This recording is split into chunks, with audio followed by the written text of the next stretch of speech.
The last time I've uploaded a video to YouTube was over 2 years ago, a very long time. So if you're a subscriber, this is probably very unexpected. And don't worry, everything is fine. I've just been preoccupied with high school activities, so I didn't really have the time to make any more videos. But I thought I'd make one more before I graduate high school and show you what I think is the best tiny Lego gun that I've made so far. And this is the FAL. Let's take a look at it.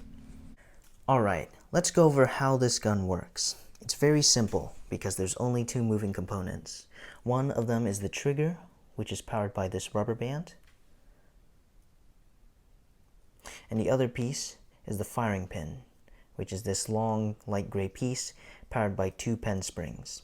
It's made out of two pieces, which is the guide rod. This actually holds the springs, and the pusher itself. And I've sanded down the diameter so that way it slides smoothly inside of the receiver, like so. Now I'm going to reassemble it. And on the back of the buttstock you have a little charging handle. You can attach that to the firing pin. And to operate this, you pull the trigger, which will lift up this locking piece on the trigger. You can see it lifts up. And then you pull the charging handle back. And right as the shoulder on the firing pin overlaps, you release the trigger, and then you continue to pull back, and then you can see the locking interface on the locking piece on the trigger slips into place.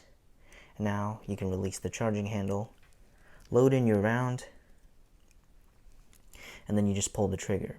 If you have the charging handle attached, just make sure your thumb isn't in the way when you shoot it, or else this will come off. So you can also remove it if you want, or just leave it on. And you just pull the trigger. Apart from the higher performance and the aesthetics of this gun, what makes this gun different from what I've shown you before is this simple flap of electrical tape. What this does is it applies tension to the bullet when you load it in. And that small amount of pressure prevents the bullet from falling out.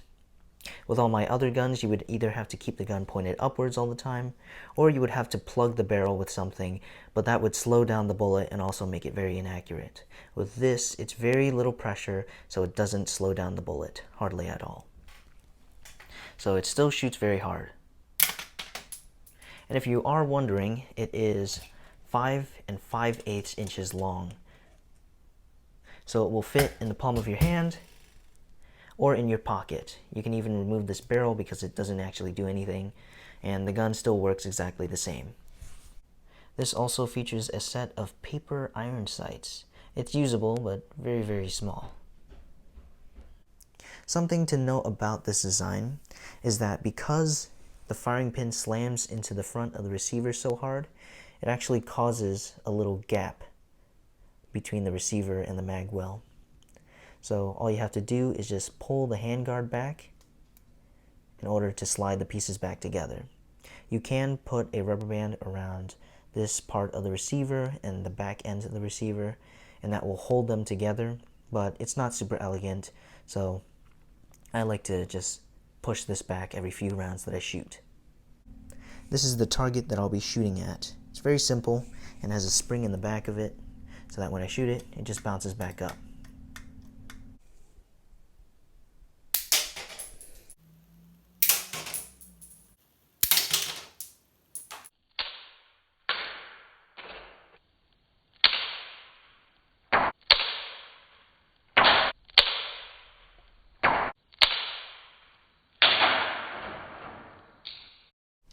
For those of you asking, I'm not going to be making a tutorial for this gun because you'll have to modify certain pieces for it to work properly, and I don't have enough pieces to demonstrate that, which is why I'm showing these close-up shots so that you can see what pieces I'm using. But anyways, it's really cool coming across more designs like these on YouTube. 5 years ago, there wasn't anything like this, so that's why I created the channel. But now that I'm going off to college, I won't be able to make any more videos. So thank you for watching my videos, and I'll see you next time.